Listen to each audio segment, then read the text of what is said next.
Today, new dangers face mankind.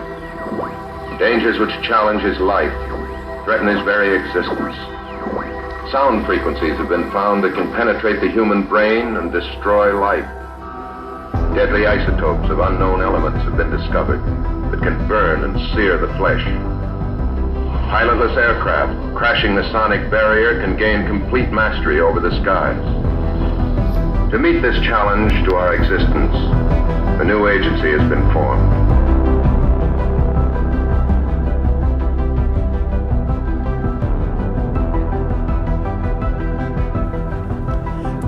Good evening, everyone, and welcome to the Common Anomaly Podcast. I'm your host, Stuart James. Joining me today, Clayton James. On today's episode, we're tearing apart the beast of a story that is the Montauk Project. How's it going, brother? It's going good. I think this is going to be quite the episode. Yes, this is a big one. It's a fun one. It's one I've wanted to do for sure since starting this, but to be honest, I have to say this one intimidates me a little bit. It's a big story. Yeah, I spent all week trying to make some kind of sense out of this story, and I don't know how well I did, but it's got a little bit of everything, doesn't it? It's got what has it got? Time travel. It's got secret government agencies. It's got psychic spies. It's got mind control. It's got time travel. It's got zombies. It's got monsters. It's got a couple of monsters. Government conspiracies. Just about anything you can think of. It's going to connect somewhere. Yeah, I think pretty much everything we've talked about thus far on the show somehow connects to the Montauk Project. That's right. It's going to be fun. It might be a little bit all over the map, but I think it's going to be a fun journey. But just before we dive into the meat of it here, we've been trying to do shout-outs, and I don't have a specific listener to shout out today. But I did want to do a shout out today just to our friends across the pond in the UK. In the past couple of weeks, we've been getting a lot of downloads over in the United Kingdom.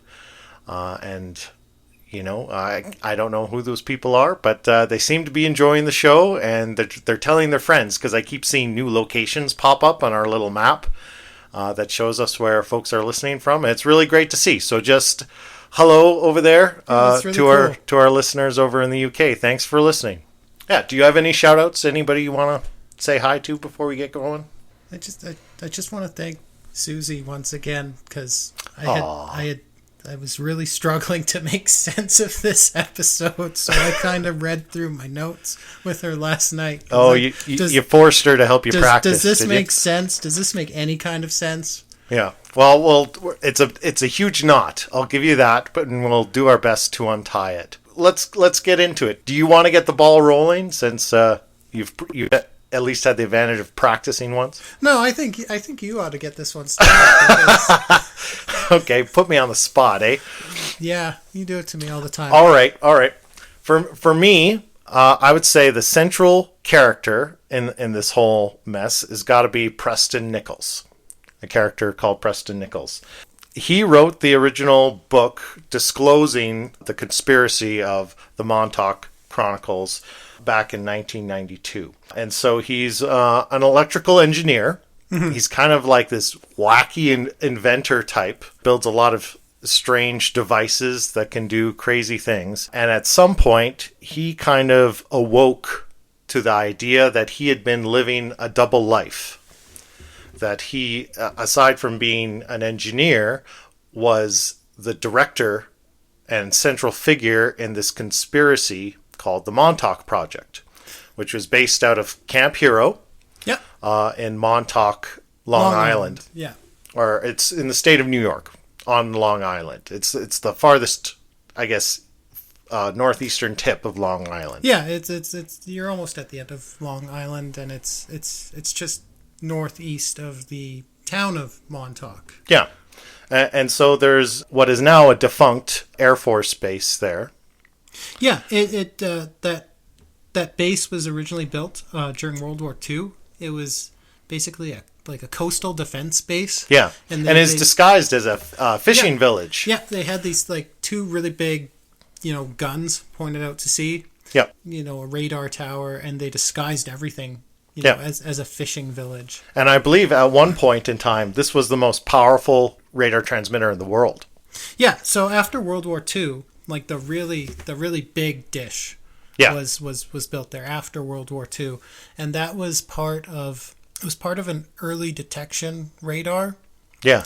And it was part of this whole network of similar installations that were basically detect incoming Soviet bombers That's right. during the Cold War. That's right. Yeah. And so there's a lot of mystique around Camp Hero, and there's a lot of kind of legends and stories, even before Preston Nichols came out with his book about the Montauk Project, that there was very interesting, secretive, strange things going on at this base. Yeah. It became kind of a local legend in the area that something weird was going on at this base. There was something secretive going on at this base, and a lot of anomalous stuff happening in the area.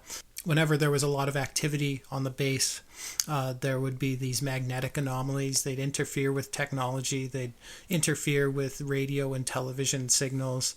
Animals would start behaving strangely. Yeah.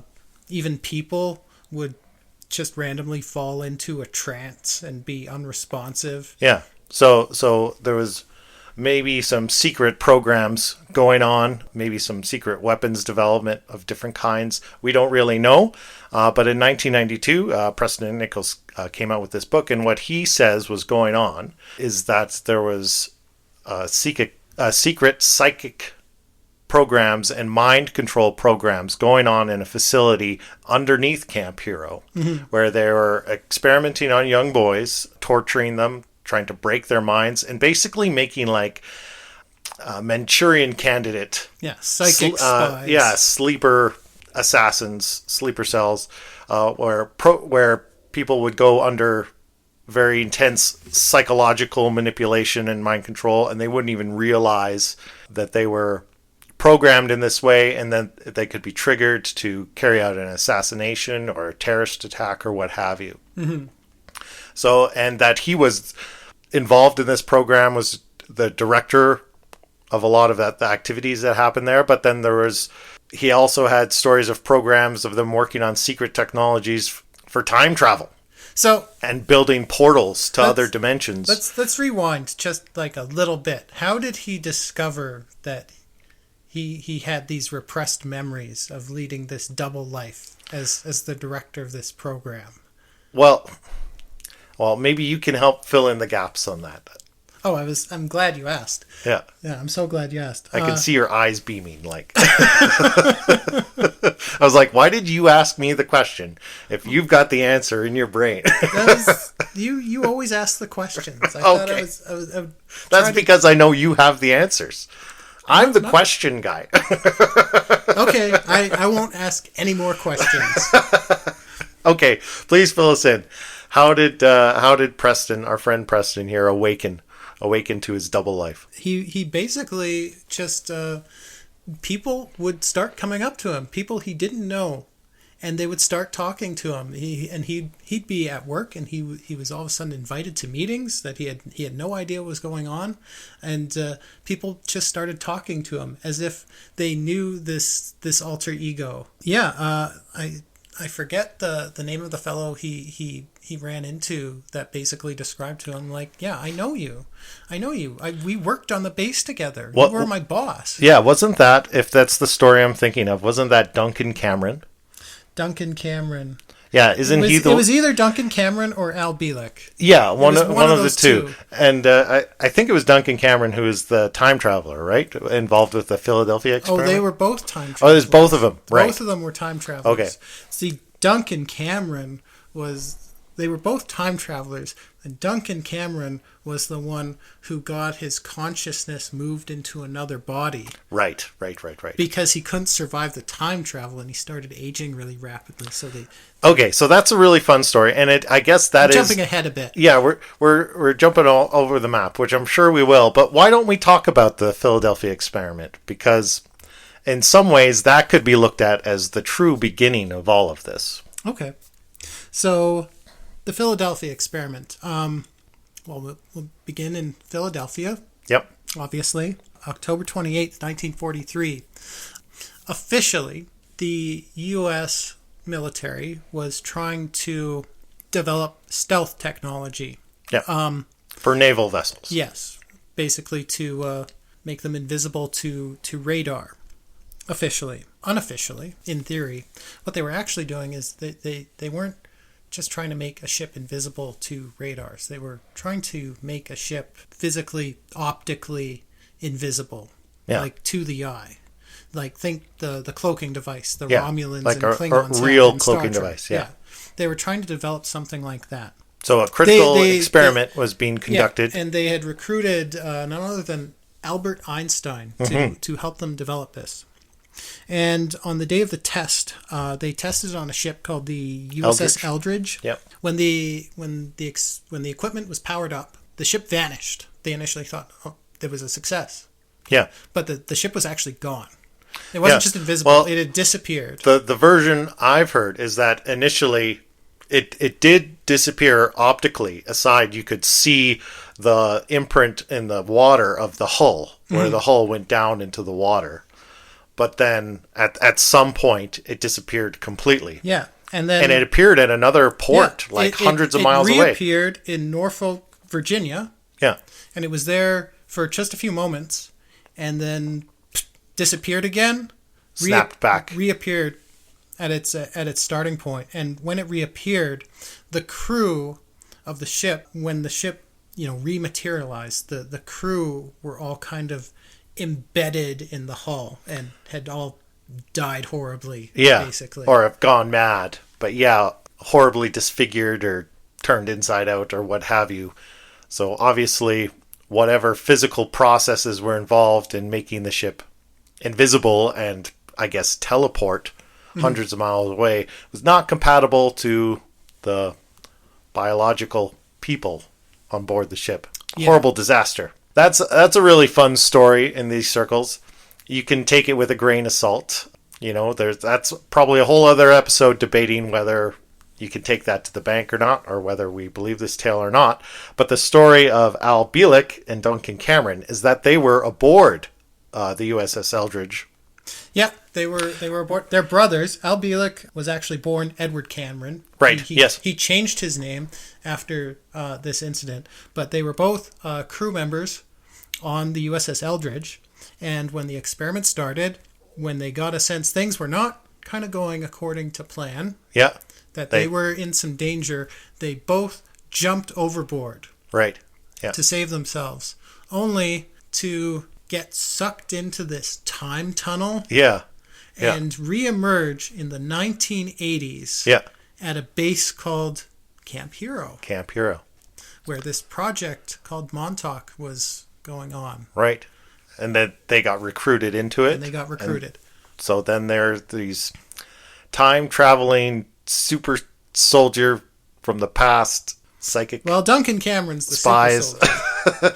Right. Yeah. But I mean, aside reemerging in the 80s, they also did, some more time traveling after that. I think Duncan Cameron went through another time tunnel, emerged in the year 2140, I think. Yeah, that's right. I've got the whole path here. Yeah. First, it was 2137. Okay, I was close. That they went to. And then from there, they jumped to 2749, and then back to 1983. And there's, I don't have it all written out in my notes, but there's kind of a fun stories about what the world looked like. Yeah, he was describing like floating cities. And that's right. Well, that's 2749. But in 2137, it's like the world had just been through a major nuclear war. Mm-hmm. Most of North America was destroyed. It was martial law everywhere. The entire geography of the world had changed. California had flooded or sunk into the ocean and was now just an island chain. All the Great Lakes had merged into one. And it was kind of very much like a dark ages because I think the world population had dropped to like 300 million or something cheapers. because of this massive war between you can probably guess the US and China. The US, China, Russia. Yeah. So that's 2137, and then he continued down his time tunnel journey to 2749, where the world had recovered from that phase. Obviously, it's like 800 years later, almost. And there's floating cities. AI controls everything. Yeah. Surprise, surprise. Yeah. The world government is just controlled by AI, and nobody had jobs. All your needs were looked after, so long as you contributed. But people had lost a great deal of their individuality and their freedom. They're basically kind of cyborg zombies. That sounds less nice. Enslaved to the system, but well kept. But kind of like the world had moved into this kind of very conformed, like one organism, or a collective, like the Borg, a lot like the Borg. And then after that was 1983, and they're in the middle, find themselves in the middle of the Montauk Project. I'm glad I could remember all that. I'm amazed I could remember that. That's impressive. Usually when I'm if I don't, I always do this when I'm researching the show, where I kind of get sucked away into a story and forget to make notes. And I'm telling myself, I'll remember. And you can never freaking remember the moment you actually need to, which is when we're recording. But for once I did. But anyway, you were on a path. I was? Yeah, were you not? You're not going somewhere? Or did we get sucked into our own time tunnel? I think we got sucked into a time tunnel. Anyway, well, let's talk about this actual project, the Montauk Project. Yeah. You had talked about, mind control, like psychological conditioning. So what they were basically trying to do, because all of this sounds a lot like MK Ultra. Yeah. Creating mind-controlled operatives, basically. Yep. And all of this is very much connected to MK Ultra. I actually have a bunch of notes on MK Ultra. I've got a bunch of notes on Project Monarch. I've got a bunch of notes on Project Artichoke. Because they are all connected. Basically, I've heard of Artichoke and I've heard of Monarch, but I have to say of those two, I don't actually know much about either of them.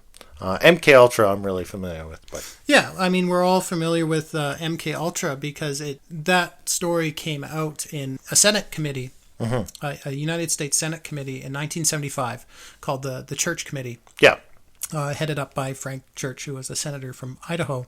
And basically it was an ongoing investigation into abuses by American intelligence agencies. Mm-hmm. And all this stuff came to light, plans to carry out assassinations, experimentation with mind control, usually on completely unwitting participants. Which is a major human rights violation. This is a huge scandal. And this is all, and that's like the MK Ultra stuff, that's verified. It's all admitted. Real world. The U.S. government made a big deal of apologizing for it. Bill Clinton gave this big apology for it back in the 90s. But with MK Ultra especially, when these various intelligence agencies realized they were being investigated, so many documents were destroyed. Most of the documents tied to MK Ultra and anything associated with MK Ultra shredding parties happening have been destroyed. Yeah. So, very little is actually very specifically admitted. Yeah. But the stuff that is admitted is particularly damning. Yeah. Basically like techniques like psychic driving or forced drug use. They would give people LSD. Or non-consensual drug use, like they're dosing people without their knowledge. Yeah. Medically inducing a coma and basically trying to brainwash people by playing it like a looped audio over and over and over again. And it was all attempt to break down a person's personality. Yeah. So they could build a new personality. And they would have an operative that they can control. All that is admitted. It sounds crazy, but all of this has been documented, admitted, apologized for. But there's all this... And it's thought that Project Montauk could have just been either a piece of that kind of larger tapestry or an extension of those programs. Yeah, I mean, it sounds so crazy that something like that was admitted. And, all these other projects I just referenced, like Project Artichoke was basically a precursor to MK Ultra. an attempt to create an assassin through the use of brainwashing and mind control. Yeah. Because they thought the Soviets were doing similar things too, and they're like, well, we need to get ahead of the Soviets on this. And there's actually a quote here I got on Project Artichoke. This is actually from a government document on Project Artichoke. Yeah. Can we get control of an individual to the point where he will do our bidding against his will and even against fundamental laws of nature, such as self-preservation? And that was the idea. Basically create an assassin that isn't worried about, coming back home. Yeah. Could do a lot of damage that way. And they're basically that person is at that point, they're acting against their will and volition. They're they're carrying out whatever their mission is, but they have no control. So they're being manipulated. It's a violation of that person's human rights. Yeah. But anyway, I digress. Montauk, specifically, according to our friend Preston Nichols, what that was, offshoot of MK Ultra, and what they were trying to do, they weren't trying to create necessarily a mind-controlled assassin or anything like that. They were trying to use these techniques, this torture, this forced drug use, basically to amplify people's psychic abilities because they were trying to create psychic super soldiers. Yeah. One, can we talk about the chair, the Montauk chair? Yes, I'm getting to the chair. Okay. I'm getting to the chair. And basically, they had this device called the Montauk chair, which is basically like the heart of the project. Yeah. If you think like the X-Men, I wanted to do that. Yes, it's Cerebro. When Professor X sits down and he puts that Cerebro device on his head, and it magnifies his psychic abilities like tenfold. Did you read my notes when I was in the bathroom? No. I got my own notes. Stole my Cerebro notes. So basically, the Montauk chair, they had these psychic super soldiers, and when they sat down in this chair, it would amplify their innate psychic abilities to the point where they could project. Yeah, and they had a whole protocol for it. Worldwide. Yeah, and they had this technique called the seeing eye, where it's like if you were sitting in this chair and you had been properly conditioned, air quotes I'm going to say, through their programming, say the person sitting in that chair, you could be, say they hand you a lock of someone's hair, and then you go into trance and you'll be able to see through that person's eyes, and you could do covert surveillance. It's basically remote viewing, right? Yeah. But the whole point of it is to amp up those kind of innate human abilities and see if they can use it for international espionage or terrorism or what have you. Yeah, but I thought that was really cool. That was a really cool connection. And it's interesting you bring up the chair, because this Montauk chair device was because you always have these little things on the table while we're doing the show. Yeah. These little pyramid things. They're called what did you call them? Orgone generators. Orgone generators. This whole concept of orgone energy was created by a man named Wilhelm Reich. Okay. Controversial figure. He was a student of Sigmund Freud. He was a psychologist and a philosopher. He was part of Freud's inner circle, actually. He was kind of eventually shunned from that inner circle because he was a bit extreme, even for a character like Sigmund Freud. He was a little radical. But he had this idea of orgone energy, which is kind of like this energy emitted by all life forms that binds the galaxy. It kind of sounds like the Force from Star Wars. Yeah. It's basically the same concept. Now, Wilhelm Reich, he kind of got this idea from Sumerian mythology. Right. Ancient Sumerians, they had this idea of a force they called it May.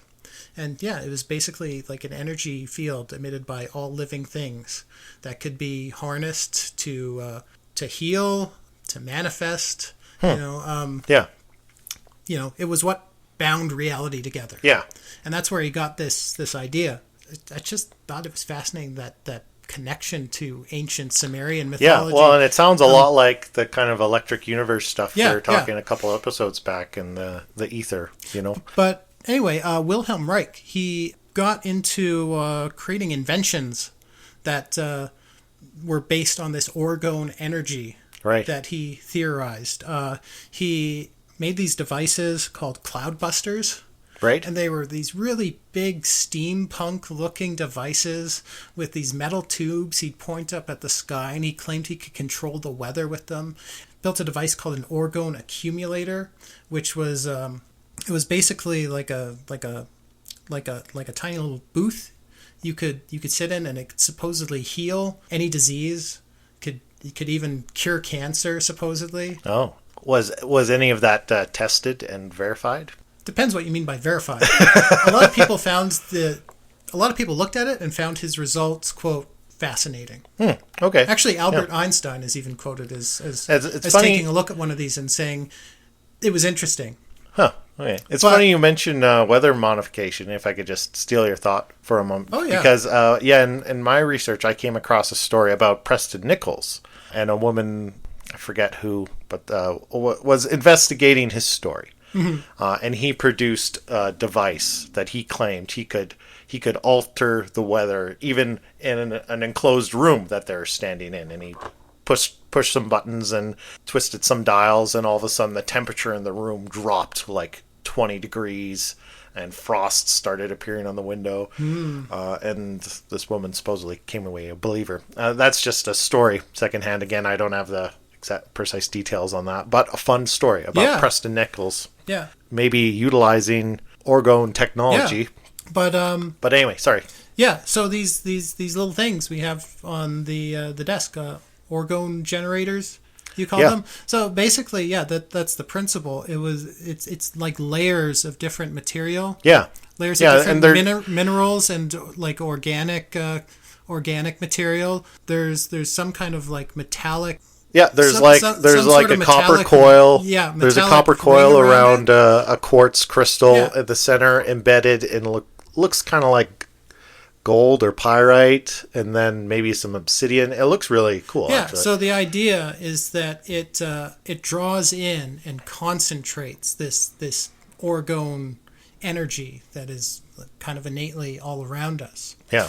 The Montauk chair was supposedly powered by orgone accumulators. That's what powered it. That's what gave it the ability to amplify psychic abilities and project it worldwide. Yeah.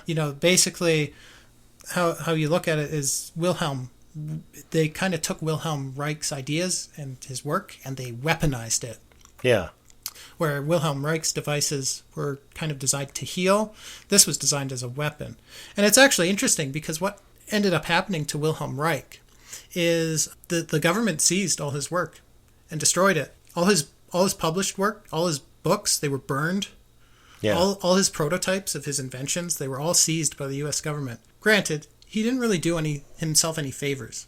So he got into some trouble with the FDA because he was making some medical claims about his devices. Yeah. The FDA didn't like that. Then he went ahead and continued selling them and making medical claims anyway. And he ended up going to court for it. He actually went to jail for being in contempt of court when he kind of stood up in court and said, no earthly court can be my judge. Right. The guy didn't do himself any favors. Yeah. So he ended up dying in prison. Oh, that's a shame.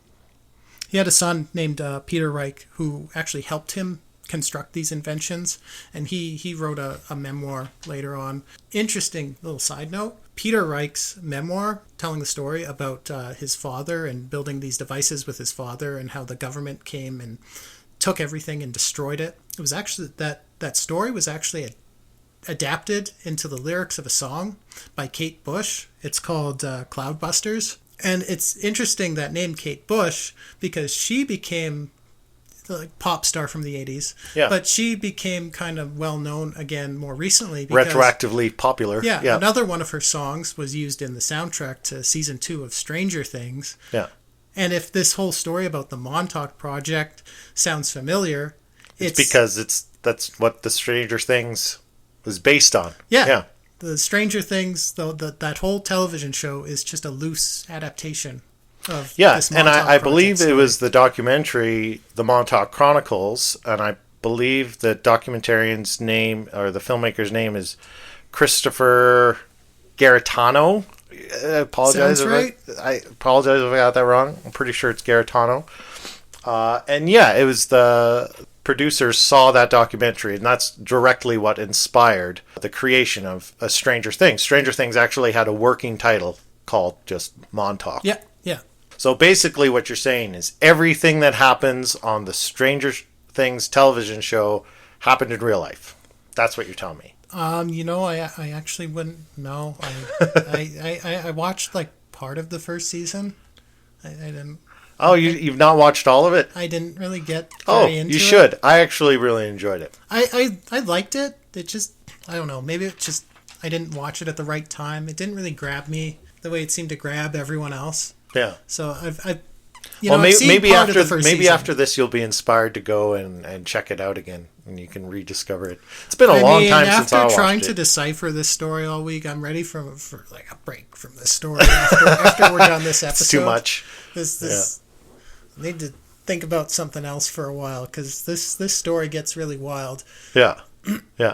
Well, and it's funny. Like I was watching some of the Montauk Chronicles, and it follows. It's interesting. The way it's formatted is really interesting film. I mean, you can find it on YouTube. Mm-hmm. So I'll maybe link to it in the show notes so people know where to find it. But it tracks through several of these unfortunate participants, unwilling participants in the Montauk Project. These young boys that were, I guess, kidnapped, taken off the streets from all over the United States, and put into this program, tortured, given drugs, in an effort to break their minds and be part of this program. And so a lot of what the documentary does is follow these folks that have come to realize a lot through hypnotic regression, mm-hmm. becoming aware that they were involved in this program somehow. Mm-hmm. And so I want to be careful how I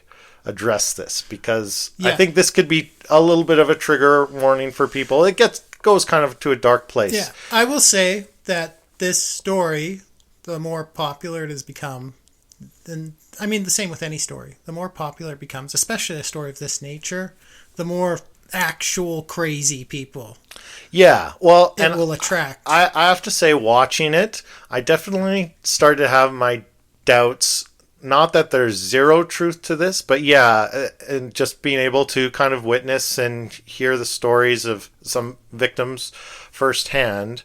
And Preston Nichols, his strategy for determining, because basically he puts them on a special bed and they do more or less a normal hypnotic regression, but Preston Nichols does a thing called psychic scanning, where basically he puts his hand out like Yoda in Star Wars, mm-hmm. while this person is going through their hypnotic regression, and scans them, and he got his eyes closed, and he puts his a hand to his temple and a hand reaching out into the air. Well, and I mean, we've psychically already, scanning this person. We've already established that this was this also inspired Star Wars. Yeah.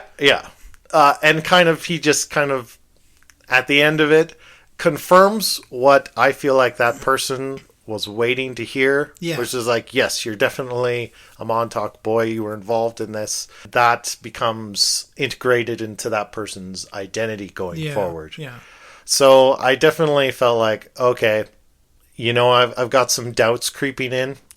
Not necessarily that none of this happened, but definitely I don't feel like, especially learning about some of the other characters involved that also claim to have been involved in this project in one way or another, that you start to get some, like you said, the crazies come out and you get more and more dubious characters, and the story just continues to get new branches, new tendrils, and get wilder and wilder as it expands, right? And to me, it's like, what did we say when we were talking about Bob Lazar? What struck us so about Bob Lazar's story, and he was consistent. That lent him credibility. It was consistent. 30 years later or 40 years later, his story hasn't changed, hasn't evolved dramatically. Where this is a tale that we keep adding chapters. Yeah. And they get crazier and crazier as you go along. So I feel like there's probably a root of truth. Yeah. to Yeah. this story. Well, like I said, MK Ultra, that happened. Yeah, Project absolutely. Artichoke. It happened. And there are a lot of strange things. And I've in some of the other research I was doing, just seeing investigators, watching other documentaries, go to the town of Montauk, talk to the people that live there, and the stories they told. I think it was Chris Garetano interviewing a couple that he just met in Montauk, and they related a story to him of back in the 70s and early 80s when this program was running, that there would be these government trucks or these military vehicles that would go through the town of Montauk, spraying some kind of weird chemical all over, just through the neighborhoods, through the residential areas of the town. And then half an hour later, you'd see the radar dish spark up. Yeah. And then all of a sudden, people, like you mentioned, would go into trances. Yeah. And it's like everyone in the town kind of went zombified, and stories like that, right? Yeah. And so it's speculated that, yeah, maybe the entire town was being used as an experiment for God knows what kind of off-the-books rogue intelligence infrastructure projects, right? Yeah. On that, do you mind if I uncover my juicy little nugget I found? Oh, please. So I've got a really awesome little audio clip I want to play for you. So I found this via a YouTube channel called Montauk is Strange. I'll leave a link in the show notes. And so this channel is entirely devoted to the town of Montauk and the strange things that go on there. And I came across one of their videos where they were in Montauk and trying to investigate the town, something else entirely, and they just stumble across a reel-to-reel, an old reel-to-reel on the side of the road, like just in the bushes, off on the side of a road, an old, like 1980s style audio reel. Neat. And it was all caked in mud and rusty, like it'd been sitting out for a long time. There's no label on it, right? If there were a label at any point, it was long weathered away. Okay. And it was in really rough shape. And so they went about trying to, they picked it up, retrieved it, and they went about trying to restore it and see if they could get any audio off of this. And this is just a random reel-to-reel they found on the side of the road near Montauk. Near Montauk. Okay. So, and they were successful in getting about a minute's worth of audio. There's more. They haven't fully restored it. And I watched for updates. They developed this. They're trying to get more of the audio recovered. Okay. But it's proven challenging. But I've got about a minute of audio that I'd like to play for you now and get your reaction to what you're hearing. All right, let's hear it.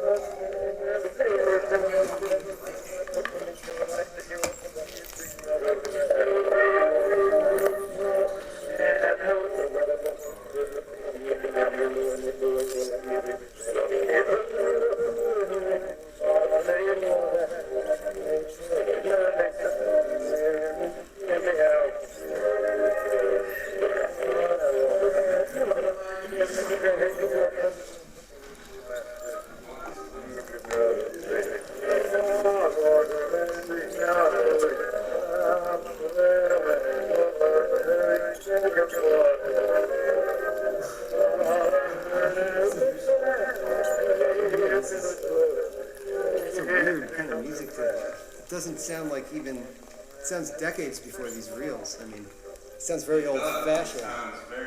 Like 20s or something. I don't know. So, what do you make of that? That's really creepy. Really creepy, But isn't it? You know what it reminded me of? What? Have you ever listened to an album by an artist called The Caretaker? No. Called Everywhere at the End of Time? No, never heard of it. So basically the album, it's kind of like this very experimental concept album. You have to have a lot of patience to listen to this because it's 6 hours long. But it's one of the saddest pieces of music I've ever heard. It was basically meant as an audio representation of the experience of your mind slowly degrading from Alzheimer's.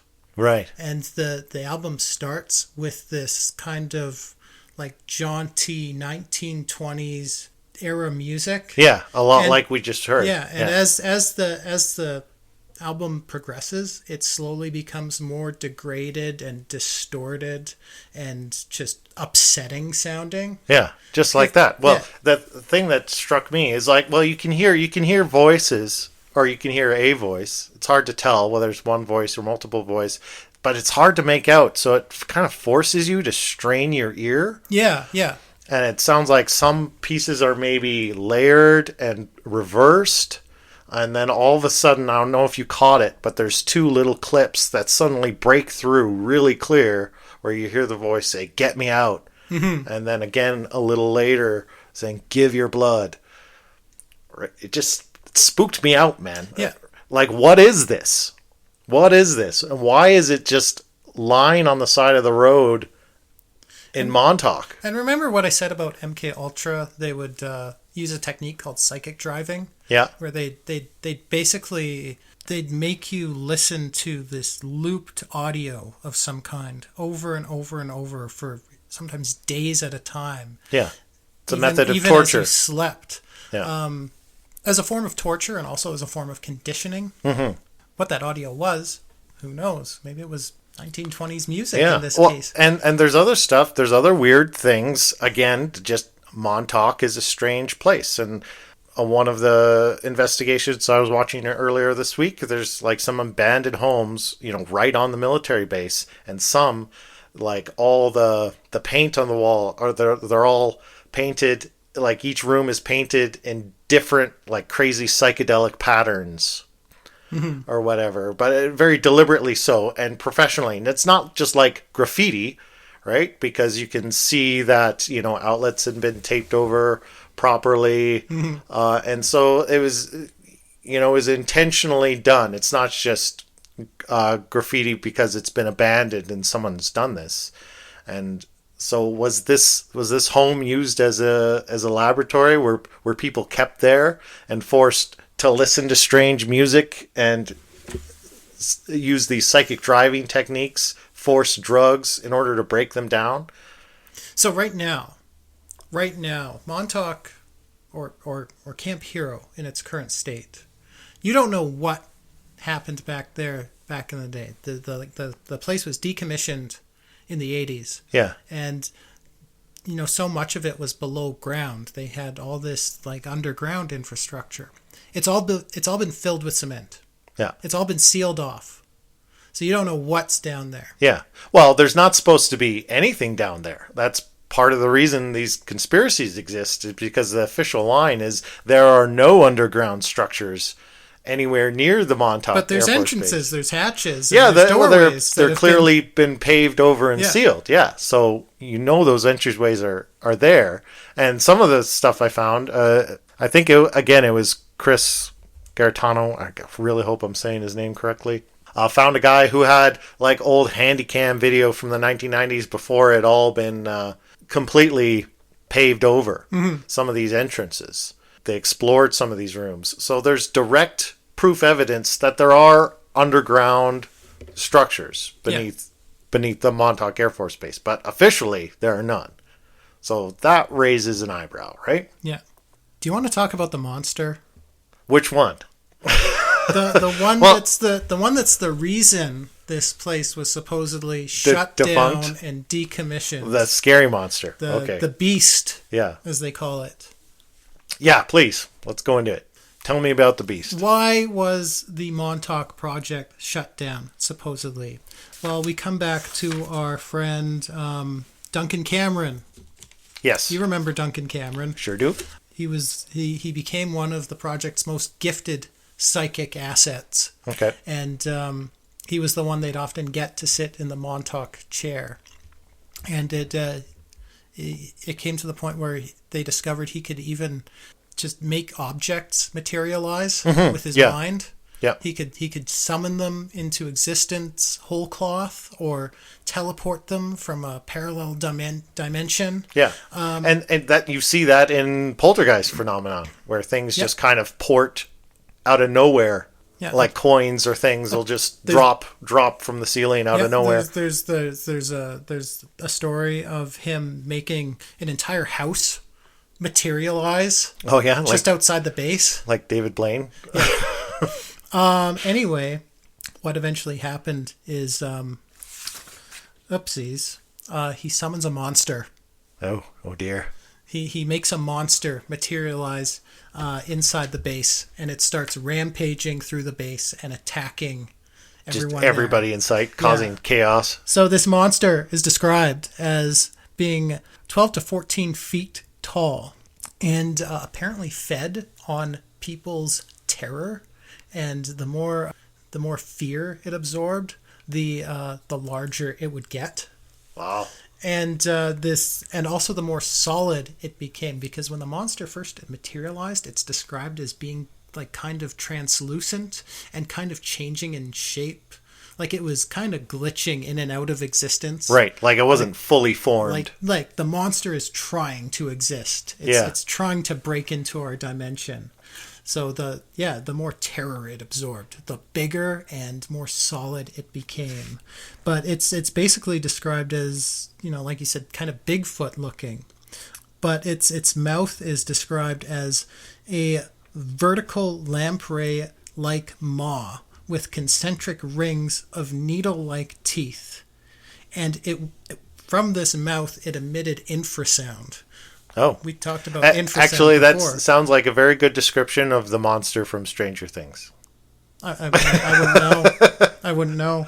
Yeah, it was kind of, during its rampage, it was kind of changing shape, and it was kind of phasing in and out. But as time went on, it was becoming larger and larger and more solid. And they found the only way to get rid of this monster was to cut all the power, shut down the Montauk chair. Yeah. Shut it all down. They had to cut the power and start destroying all their equipment. And did that work? And that made the monster just evaporate, basically. Oh.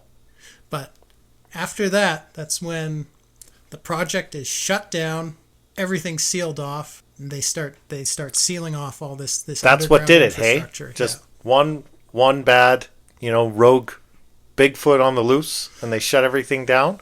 That seems a little... Just one monster. For such a crazy program doing so many crazy things, So hypothetically, this monster is feeding on fear. Yeah. And it's slowly growing larger and larger and also more solid. Yeah. So you probably have a limited window of even being able to get rid of it at all. Right. Yeah.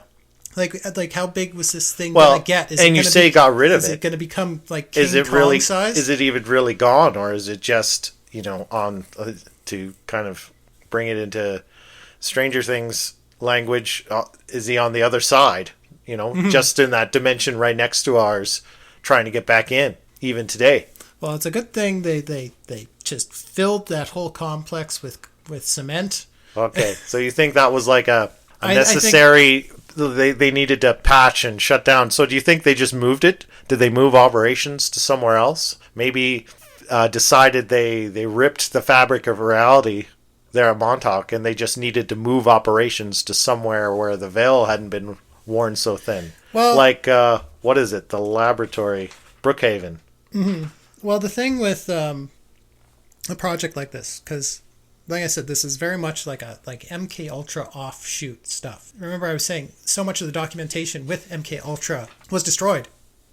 There's very little actual documentation on MK Ultra, but what's there is damning. Yeah, and there's nothing specific admitted by anyone about. And I was just thinking, like before we started this episode, like. This project seems like such a convergence of like so many different things we've talked about. Everything kind of intersects at Montauk. But you look at Montauk itself, that is probably just one node in a much bigger project. There's probably similar bases. Right. Here, doing there, similar types of work. Yeah. everywhere. I actually want to tell like a really fascinating story Okay. because I promised you I had something surprising. Yeah, that's right. You had a surprise. Yeah. Because I was on this train of thought. Like Montauk, it's got to be just one node in a much bigger network. Yeah. So I wanted to see, are there any other places in the world similar to this, similar stories? Mm-hmm. And I actually found one right here in Canada, where they conducted MK Ultra experiments. In Montreal, there was a mental institution called the Allen Memorial Institute. And between 1957 and 1964, with funding and at the behest of the CIA, this mental institution in Montreal conducted experiments for MK Ultra. The people would check into this hospital for depression, for anxiety, for schizophrenia, for all sorts of different reasons. And they were experimented on. They were subjected to electroshock treatments, drug-induced comas. They were given LSD against their will. They used psychic driving on them. Right. And, this is very documented. Stated reason is to experiment and find ways to break down the personality and brainwash people, basically. Yeah. And the Canadian government has never officially acknowledged its role in MK Ultra. There was no apology ever made by the Canadian government. Right. The larger federal government officially never had anything to do with MK Ultra. It was just this one institute. Yeah. Officially. But even as late as 2017, the Trudeau government was actually paying out-of-court settlements to survivors of this institute. Really? And their children. Wow. But they were also making them sign non-disclosure agreements. Of course. Yeah, of course. So this hasn't gotten public attention. As much attention as it warrants. I'm going to send you like an article from the CBC that goes into this. And I want to be, that's all documented. But I want to be kind of sensitive to, this is an actual thing that happened, and the victims of it deserve to have what happened to them remembered. Recognized, yeah. And recognized, and hopefully someday apologized for. Yeah. But this actually kind of led me down a very speculative rabbit hole. But I do want to be respectful of the Allen Memorial Institute. This happened. It was real. And real victims. It doesn't get enough attention. Yeah. Well, and sorry to interject right in the middle of your thought, as I'm always doing. Sorry, I'll try and stop that. But yeah, it's exactly the sort of thing that our society is not supposed to be doing. Nuremberg. This isn't things our governments are not supposed to be engaged in. But that Cold War mentality, there's an enemy out there. We have to fight them. And people are capable of such horrible things when they think it's justified. Yeah, and that's kind of what I'm getting to. Convince themselves it's justified. You can justify anything though, right? That's why we created laws and human rights and things to prevent people from going down those roads. Yeah. So anyway, sorry. Please continue. But that being said, this led me down a very speculative rabbit hole because I want to see I know the Canadian government is not admitting to anything. I mean, the American government admits to very little of what actually happened. Yeah. They admit up to the point where the documents end because all the documents were destroyed. And only because they got cornered. And they will never specifically admit to anything beyond that. Yeah. And neither will the Canadian government. But that got me kind of searching. Like, this had to have gone farther than just this one location in Canada. Yeah. So this is where it gets a bit speculative because there's no documents, but there's rumors. Mm-hmm. And some of these rumors come from survivors of the Allen Memorial Institute. That points to another location.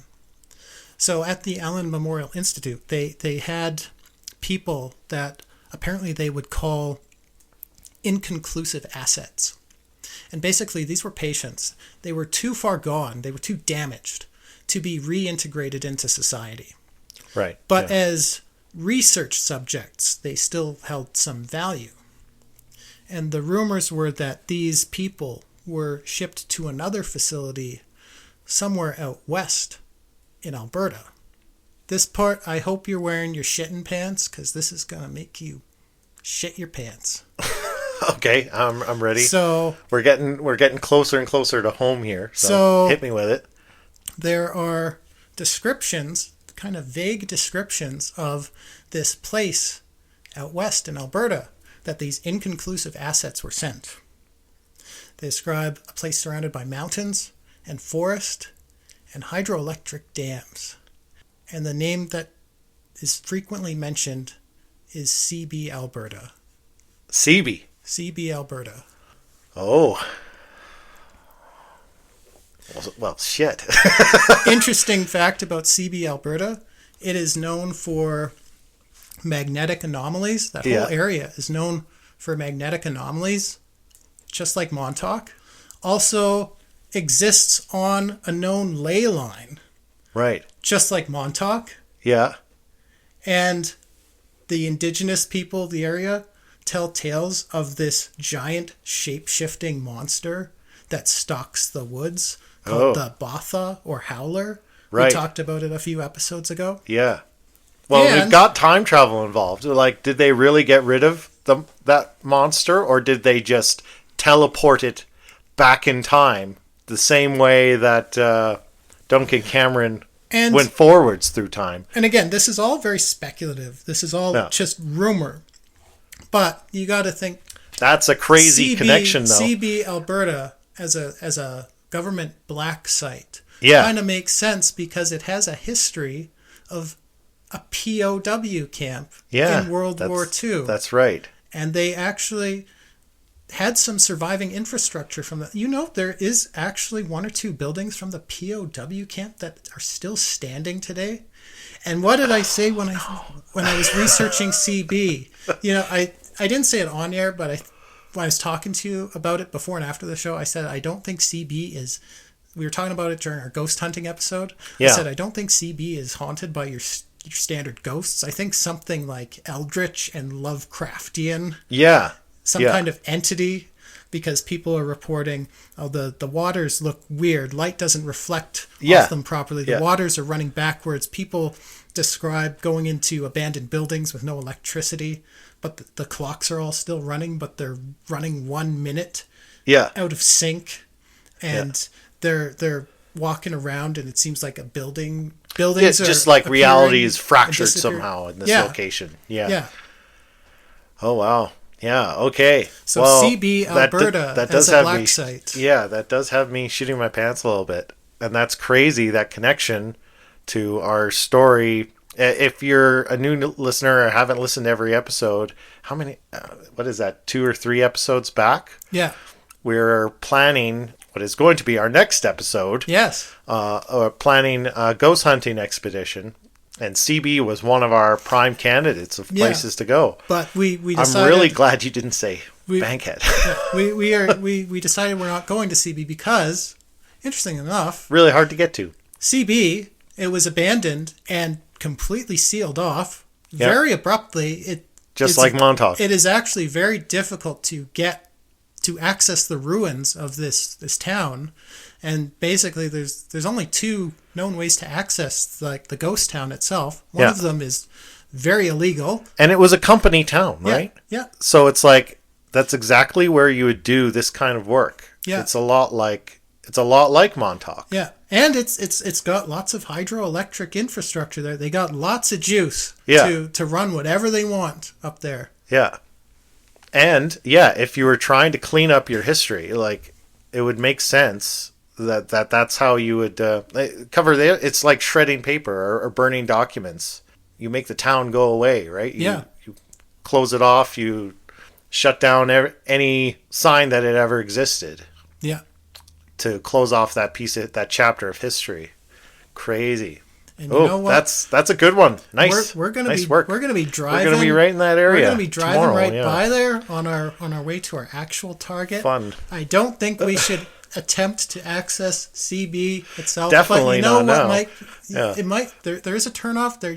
There's a road that used to lead to that town. It's all gated off now. Yeah. But surely we could stop just outside and do a see sweep. What happens. Do a sweep with our ghost hunting equipment. Yeah. See if the PKG meter goes bananas. The EMF meter? Yeah, whatever. No, that was really good. That's really good. You're right. That was a good one. That's freaking me out a little bit. And, Freaking me you out. know, like I said, Montauk, probably just one node in a much bigger project. Yeah. Who knows Well, and how that many makes places yeah, that makes out there. that makes sense. And I do like this is really me just plucking from my memory here, but when I learned about MK Ultra stuff, I do remember that it was not just local to the United States, that other nations were involved, like Canada, like France.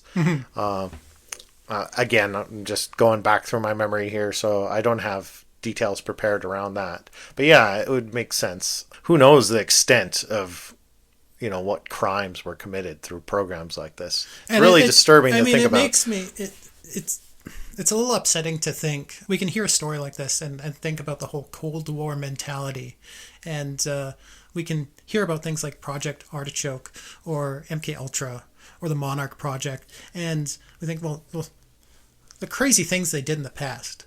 Yeah. Well, do you really believe for a second the government, at least parts of the government, all governments, aren't doing weird projects like this Yeah. now? Yeah. They've probably gotten a lot better at hiding it, Yeah. Yeah. but human nature hasn't changed. No, it Human makes nature sense. hasn't Yeah. changed. There's still the enemy. There's still the other. There's still, there's still someone that out threat. there we can feel Justified. very justified about doing horrible things. You're right. World history is littered with that activity. And yeah, our modern sensibilities, we'd like to think that we evolved or have, advanced our society past doing those things. But really, I think you're right. Human nature hasn't changed. The nature of the institutions of power haven't changed. They've just learned to hide it better. Yeah. That's probably if there's any takeaway from this, that's probably the unfortunate, most real kernel of truth to all this. Yeah, and regardless of whether you believe, this crazy story told by Preston Nichols and Al Bielek, And all the others, Stuart Swerdlow, that have followed after, about the time tunnels and the psychic chair or the monster, whether you believe and it or not. what I started to think as I was going through this week, finding all those crazy facets to the story, is what if all of that is in some way kind of an intentional blurring of the truth? Because you can kind of throw out the baby with the bathwater. Mm-hmm. For most people, right, they're going to hear all those crazy puzzle pieces and throw the whole thing out, write it all off as conspiracy, right? And you see that a lot in these circles where the credibility of what maybe was a root truth can be extinguished by just layering on the crazy. Yeah. Right? Because then it gets too absurd for people and they throw it out. Mm-hmm. The whole, right? There was a monster at Montauk, and that monster was us. That was terrible. That was great. By the way. That was awesome. But no, and that it's okay. My mind went there into one piece. This could be an intentional disinformation campaign to discredit the story and the stories around Montauk as conspiracy. Mm-hmm. Or my other thought is that sometimes ideas can, again, much like the monster manifesting into existence, once the idea has been implanted in people's minds and it starts to gain energy, it does take on a life of its own. And in some other energetic plane, it takes on a life and an entity and an identity of its own. Like right? the Necronomicon. Like the Necronomicon, like Loeb, right? Yeah. All of a sudden there's an energy behind it and it becomes more and more of a real thing. Mm-hmm. And how much power does it end up becoming imbued with? Like you said, the monster, the more people interacted with it and were afraid of it, it fed off people's fear. Yeah. And that gave it, what do you call it, substance. Yeah.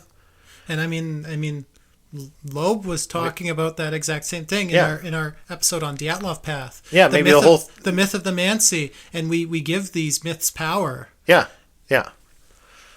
And the more we tell them, the more real they become, right? The more substance they have, anyway, I think you understand where we're going. Yeah. In circles, but I think people are understanding. I hope. The real monster was us. Yeah, but anyway, we're at a really good time. I think that's probably a great place to wrap it up. We are recording on Friday night. Normally we record Saturdays. Yeah. But yeah, as we kind of just briefly talked about a few minutes ago, tomorrow we are finally going and getting boots on the ground, doing field work for the first time. We're going to go ghost hunting, hopefully not be killed by this Sasquatch interdimensional monster from Montauk along the way. But yeah, so you might catch this episode a little early, but that's only because consider it a treat. Consider it a treat. We wanted to get this episode out so we had time tomorrow to work on our ghost hunt and get some on the ground. We're going ghost busting. Going ghost busting. I'll be Venkman. Yeah. Okay.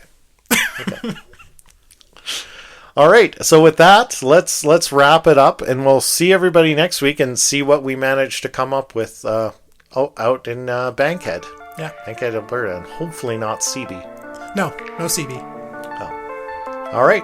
Have a good night, everyone. Enjoy your weekend, and good night. Good night.